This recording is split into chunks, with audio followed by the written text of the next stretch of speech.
Magandang gabi po sa inyong lahat. Ako nga pala si Lem David. Nandito po kami sa show ng V Central Mall, ang Bayang Magiliw. Careless na sina lang. Ay, mali. Take two. Interviewin ko po ang pinakasikat na banda ngayon, ang Niyog. Ano ibig sabihin ng Niyog? Not Your Ordinary Girls, Friends. Hindi, yeah. Ang tawag, hindi alam eh, no? Ito po si Kams, ng drummer ng... Shy type po ako eh. So ano naman masasabi mo sa career ng banda mo? Speechless. Pakalakasan po kasi marami mong matandang nanonood. Actually, I'm so blessed.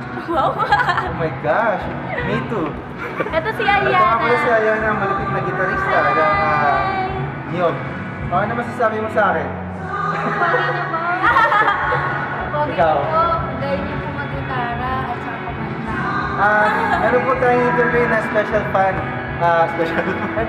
Special Fan ng Niyog, si Ron. Ron, ano masasabi mo sa banda na Niyog? Not Your Ordinary Girlfriend. Oh, ang galing. Matindi ah. Ulit. Matindi. Ayos sa alright. Oh, alright daw, alright. Ano pa?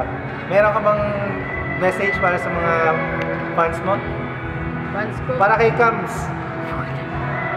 Nice to know you. Oh, nice to know you. Kaban. Thank you, boss yun. Thank you. Nice to know you. Nice to know you even better. Para sa ratings ng aming palabas, ito po si Kams at si Ron.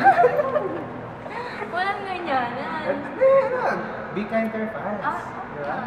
Ah. Anong message mo kay Kams? Hey, hit harder. Hit harder, thank you. Hit harder. Wow. I will. Ayan po, dito po nagtatapos ang aking pag-uulat. Lem David. Commercial na.